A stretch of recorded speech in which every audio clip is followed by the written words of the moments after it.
Good morning everyone.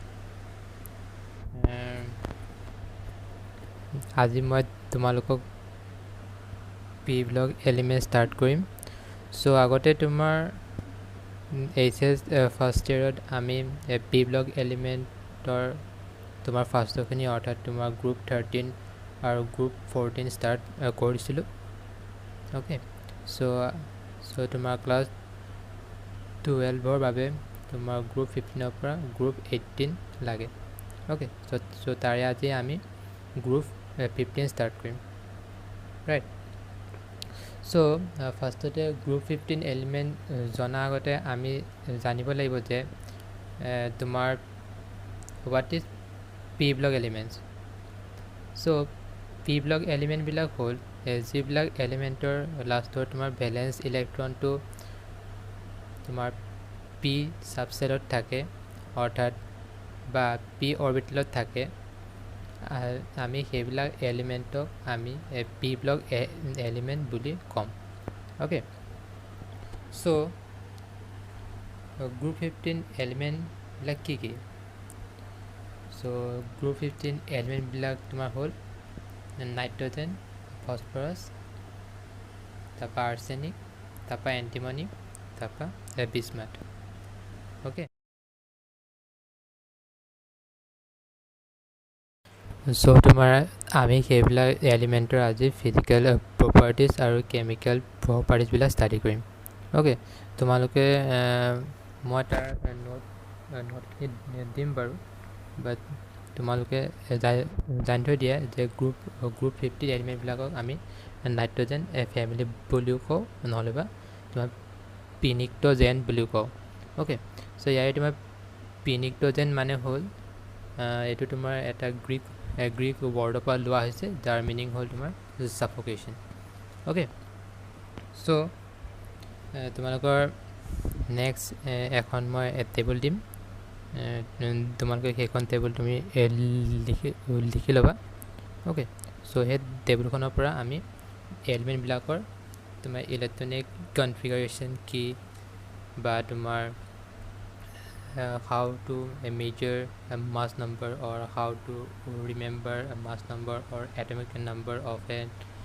element, so সেইবিলাক আমি ভালকৈ ষ্টাডি কৰিম। অ'কে,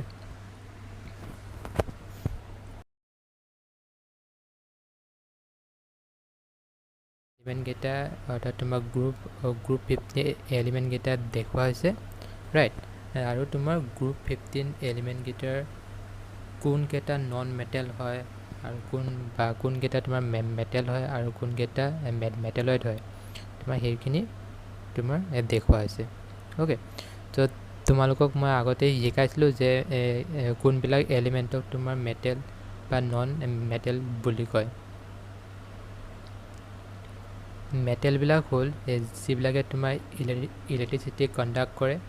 বা যিবিলাক তোমাৰ চলিড। অ'কে, চ' মেটেলবিলাক তোমাৰ জেনেৰেলি তোমাৰ চলিড হয়, আৰু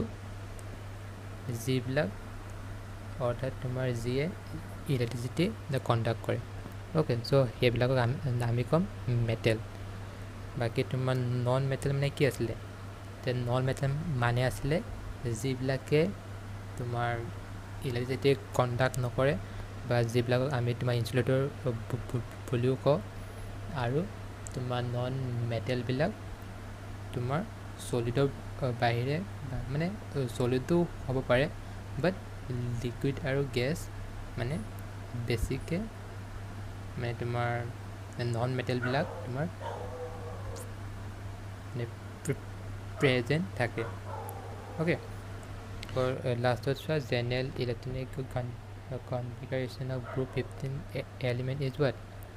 NS2 NP3। চ' তাৰ মানে হ'ল যে তোমাৰ গ্ৰুপ 15 এলিমেণ্টবিলাকৰ তোমাৰ লাষ্টত অৰ্থাৎ তোমাৰ লাষ্ট ভেলেন্স চেলত তোমাৰ 5টা ভেলেন্স ইলেক্ট্ৰন থাকিব। অ'কে, চ' সেইকাৰণে তাৰ electronic configuration NS2 NP3। Okay, আমিতো জেনেৰেলিটো আমিতো এটমিক নাম্বাৰ জানো ন, যে তোমাৰ নাইট্ৰজেন এটমিক নাম্বাৰ 7, দেন তোমাৰ ফচফৰাছৰ এটমিক নাম্বাৰ কিমান 14। অ'কে, বাট তোমালোকৰ 4th এক্সামত অকল এটমিক নাম্বাৰহে মানে আহিব কিন্তু তোমাৰ এন্ট্ৰেন্স এক্সামবিলাকত তোমাৰ মাছ নম্বৰো সোধে যে তোমাৰ ফৰ এক্সাম্পল তোমাৰ আৰ্ছেনিকৰ মাছ নম্বৰ কিমান বা আৰ্ছেনিকত কিমান নম্বৰ অফ নিউট্ৰনছ থাকে চ' সেইবিলাক সুধিব পাৰে ৰাইট চ' সেইকাৰণে মই তোমালোকক মনত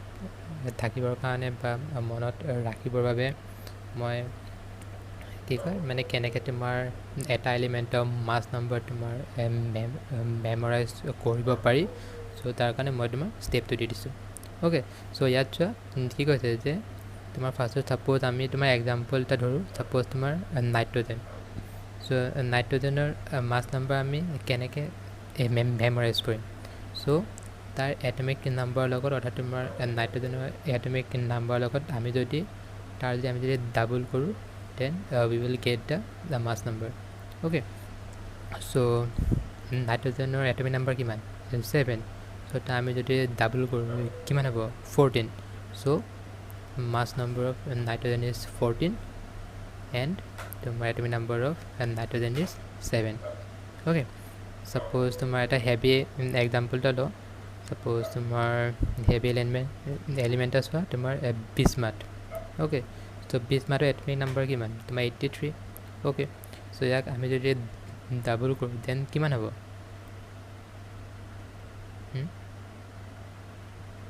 1 is 66 right okay so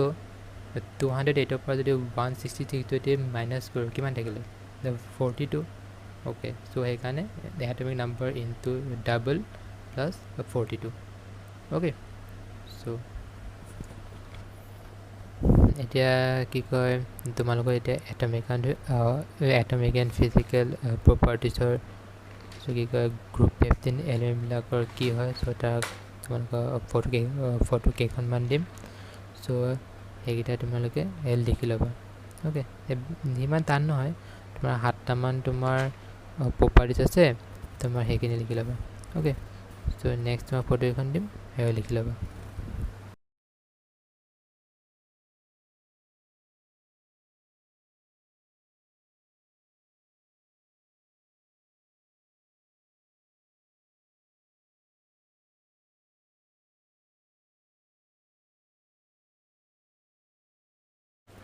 যেতিয়া আমি তোমাৰ এটমিক আৰু ফিজিকেল প্ৰপাৰ্টিজবিলাক তোমাৰ ষ্টাডি কৰিম চ' এটমিক এণ্ড ফিজিকেল প্ৰপাৰ্টিজৰ তোমাৰ ফাৰ্ষ্ট নম্বৰ আমি ষ্টাডি কৰিম তোমাৰ atomic and ionic radii okay so' atomic and ionic radii মানে আমি কি বুজোঁ চ' এটমিক ৰেডিয়াই মানে কি যে এটমিক ৰেডিয়াই মানে হ'ল যে এটা এটমৰ ভিতৰত অৰ্থাৎ তোমাৰ এটা এটমৰ ভিতৰত কি থাকে তোমাৰ ইলেক্ট্ৰন থাকে আৰু প্ৰটন থাকে আৰু ইলেক্ট্ৰন থাকে প্ৰটন থাকে আৰু নিউট্ৰন থাকে অ'কে ইয়াৰে তোমাৰ প্ৰটন আৰু নিউট্ৰন তোমাৰ একেলগে ক'ত থাকে তোমাৰ নিউক্লিয়াছত থাকে অৰ্থাৎ তোমাৰ এটমৰ চেণ্টাৰত থাকে অ'কে চ' বাকী ইলেক্ট্ৰনবিলাক ক'ত থাকে তোমাৰ ইলেক্ট্ৰনবিলাক এই নিউক্লিয়াছৰ চাৰিওফালে তোমাৰ মুভ হৈ থাকে অ'কে চ' সেই ইলেক্ট্ৰনটো অৰ্থাৎ তোমাৰ নিউক্লিয়াছ আৰু আউটাৰ মোষ্ট চেলত থকা ইলেক্ট্ৰনটোৰ মাজত যিটো ডিষ্টেঞ্চ তাক আমি ক'ম তোমাৰ এটমিক ৰেডিয়াই অ'কে তাৰপৰা তোমাৰ আয়নিক ৰেডিয়াই কাক কয় যে এটা তোমাৰ আয়নিক কম্পাউণ্ডত কেটায়ন আৰু এনায়নৰ মাজত থকা ডিষ্টেঞ্চটোক আমি ক'ম আয়নিক ৰেডিয়াই অ'কে চ' জেনেৰেলি তোমাৰ গ্ৰুপত এটমিক আৰু আয়নিক ৰেডিয়াই তোমাৰ বাঢ়ে অৰ্থাৎ তোমাৰ atomic and ionic radii increases down the group why because as the size increases down the group the distance between the nucleus and the outermost electron increases so right okay so কি হ'ব তোমাৰ অৰ্ডাৰটো যে নাইট্ৰজেনৰ পৰা তোমাৰ বিস্মাথলৈ যিটো তোমাৰ trend হ'ব সেইটো তোমাৰ ট্ৰেণ্ডটো কি হ'ব তোমাৰ ইনক্ৰিজিং ট্ৰেণ্ড হ'ব নে ডিক্ৰিজিং ট্ৰেণ্ড হ'ব এইটো তোমাৰ হ'ব increasing trend Y because size increase অৰ্থাৎ তোমাৰ সৰুৰ পৰা যদি ডাঙৰলৈকে যদি কিবা এটা বস্তু যদি বঢ়া বুলি কওঁ দেন আমি তাক কি কয় কিবা ইনক্ৰিজিং ট্ৰেণ্ড বুলি কওঁ অ'কে ডান চ' তোমাৰ atomic radius and ionic radius হ'ল তোমাৰ গ্ৰুপ 50 এলিমেণ্টৰ কাৰণে হ'ল অ'কে নেক্সট কি থাকিল নেক্সট হ'ল তোমাৰ আয়নাইজেশ্যন এণ্থালপি ৰাইট চ' আমি ফাৰ্ষ্টতে জানিব লাগিব what is ionization enthalpy so' enthalpy means what enthalpy means energy then তোমাৰ আয়নাইজেশ্যন মানে কি তোমাৰ আয়নাইজেশ্যন মানে হ'ল যে এটা এটমৰ পৰা এটা আয়নলৈ কনভাৰ্ট যদি হয় অৰ্থাৎ তোমাৰ এটা এটমৰ পৰা বা এটা আয়নলৈ যদি কনভাৰ্ট হয় তাক আমি তোমাৰ আয়নাইজেশ্যন ক'ম অৰ্থাৎ তোমাৰ আয়নাইজেশ্যন এণ্থালপি হ'ল it is the minimum energy required to remove an electron from the valence shell of a neutral gaseous atom অৰ্থাৎ তোমাৰ এটা এটমৰ পৰা এটা আয়নলৈ কনভাৰ্ট হওঁতে যিমানখিনি এনাৰ্জি লাগে চ' তাক আমি তোমাৰ আয়নাইজেশ্যন এণ্থালপি বুলি ক'ম চ' তোমাৰ down the group ionization enthalpy decreases why because as size increases the distance between the nucleus and outermost cell electron increases so that is why the tendency to lose the electron increases so that is why ionization enthalpy decreases down the group okay so trend to ki hobo তোমাৰ নাইট্ৰজেনৰ পৰা 20 মাতিলেও তোমাৰ ট্ৰেণ্ডটো কি হ'ব চ' তোমাৰ ট্ৰেণ্ডটো হ'ব তোমাৰ increasing trend increasing হয় নাই তোমাৰ ট্ৰেণ্ডটো হ'ব তোমাৰ ডিক্ৰিজিং চ' ইয়াৰ তোমাৰ নাইট্ৰজেন আয়নাইজেশ্যন এণ্থালপি তোমাৰ চবতকৈ বেছি হ'ব আৰু 20 মাত্ৰ আয়নাইজেশ্যন এণ্থালপি তোমাৰ চবতকৈ কম হ'ব অ'কে নেক্সট তোমাৰ আহিলে ইলেক্ট্ৰনেগেটিভিটি চ' আমিতো কি কয় মই তোমাৰ কি কয় ক্লাছ 11ত মই শিকাইছিলোঁ যে যিবিলাক তোমাৰ গ্ৰুপ 1 বা গ্ৰুপ 2 এলিমেণ্টটো চ' সেইবিলাকৰ আমি এটমিক প্ৰপাৰ্টি ষ্টাডি কৰোঁতে ইলেক্ট্ৰপজিটিভ কেৰেক্টাৰ ষ্টাডি কৰিছিলোঁ অ'কে চ' ইলেক্ট্ৰপজিটিভ কেৰেক্টাৰ মানে কি আছিলে যে এটা এটমৰ পৰা যদি ইলেক্ট্ৰন যদি ওলাই যোৱা টেণ্ডেঞ্চি যাৰ বেছি হয় চ' তাৰ ইলেক্ট্ৰপজিটিভ বুলি কোৱা হয় নাই চ' মানে কি যে এটা এটমৰ পৰা যদি ইলেক্ট্ৰন যদি ওলাই যায় দেন তাৰ আমি ইলেক্ট্ৰপজিটিভ কেৰেক্টাৰটো আমি ষ্টাডি কৰিব লাগিব বা তাক আমি যদি অপজিট আমি যদি চাওঁ অৰ্থাৎ তোমাৰ এটা ইলেক্ট্ৰন সোমাবলৈ বা এটা ইলেক্ট্ৰন এটা এটমত সোমাবলৈ অ'কে বা এটা ইলেক্ট্ৰন এটা এটমত সোমোৱাকৈ আমি কি বুলি ক'ম ইলেক্ট্ৰনেগেটিভ কেৰেক্টাৰ অৰ্থাৎ কি তোমাৰ ইলেক্ট্ৰপজিটিভ আমি যদি উল্টা কৰি দিওঁ then what electronegative character or electronegativity okay so' electronegative মানে হ'ল it is the tendency to gain an electron right so' তোমাৰ ইলেক্ট্ৰনেগেটিভ কেৰেক্টাৰটো কি হ'ব এতিয়া তোমাৰ গ্ৰুপ 15 এলিমেণ্টৰ ক্ষেত্ৰত এইটো তোমাৰ হ'ব এইটো হ'ব তোমাৰ ডিক্ৰিজিং ট্ৰেণ্ড মানে নাইট্ৰজেনৰ চবতকৈ ইলেক্ট্ৰনেগেটিভিটি বেছি আৰু 20 মাথৰ তোমাৰ ইলেক্ট্ৰনেগেটিভিটি ভেলু তোমাৰ কম হয় চবতকৈ অ'কে নেক্সট আহিল তোমাৰ মেটেলিক কেৰেক্টাৰ চ' মই তোমালোকৰ একদম ফাৰ্ষ্ট স্ক্ৰীনশ্বটখন অৰ্থাৎ তোমাৰ ফাৰ্ষ্ট টেবুলখন দেখাইছিলোঁ যে তাত তোমাৰ নাইট্ৰজেন আৰু ফচফৰাছ তোমাৰ নন মেটেল আছিলে তাৰপৰা আৰ্ছেনিক এণ্টিমনি মেটেলত আছিলে আৰু বিস্মাথ কি আছিলে তোমাৰ metal okay so' metallic character কি হৈছে যে তোমাৰ নন মেটেলৰ পৰা মেটেললৈ কনভাৰ্ট হৈছে that means A metallic character increases down the group okay তাৰপৰা নেক্সট আহিলে তোমাৰ এই কেটিনেশ্যন চ' কেটিনেশ্যন তোমাৰ আগতে গ্ৰুপ 13 বা 14টো মই শিকাইছিলোঁ যে কেটিনেশ্যন মানে কি চ' কেটিনেশ্যন মানে হ'ল nothing but it is a chain forming property okay chain forming property বা আমি তাক আকৌ তোমাৰ বেলেগ ধৰণেও ক'ব পাৰোঁ যে চেল্ফ লিংকিং অফ এটম অৰ্থাৎ তোমাৰ এটা এলিমেণ্টৰ ভিতৰত অৰ্থাৎ তোমাৰ এটা এলিমেণ্টৰ ভিতৰত কি থাকে তোমাৰ এটম থাকে হয় নাই চোৱা এলিমেণ্ট মানে কি যে element is nothing but what constituent of atoms okay so' সেই এটমবিলাকে যদি নিজৰ মাজত যদি তোমাৰ ব'ন ফৰ্ম কৰি যদি কিবা যদি কমপ্লেক্স ফৰ্ম কৰে দেন আমি সেইটোকে তোমাৰ কেটিনেশ্যন বুলি ক'ম অ'কে চ' ইয়াৰে তোমাৰ কেটিনেশ্যন তোমাৰ গ্ৰুপ 15 এলিমেণ্টৰ ভিতৰত ফছফৰাছ আছে তোমাৰ maximum it shows a maximum tendency to form catenation okay so তোমাৰ next আহিলে তোমাৰ allotrope so allotrope মানে মই এইটাটো শিকাইছোঁ যে allotrope মানে কি আছিলে যে allotrope মানে আছিল যে এটা এলিমেণ্টৰ যদি তোমাৰ দুটা বা তাতকৈ অধিক তোমাৰ যদি ফিজিকেল ফৰ্ম অৰ্থাৎ তোমাৰ যদি ষ্ট্ৰাকচাৰ যদি হয় then we can call it as allotrope okay মানে তোমাৰ অসমীয়াত কয় তোমাৰ এল'পি মানে বহুৰূপতা অৰ্থাৎ তোমাৰ এটা এলিমেণ্টৰে তোমাৰ বেলেগ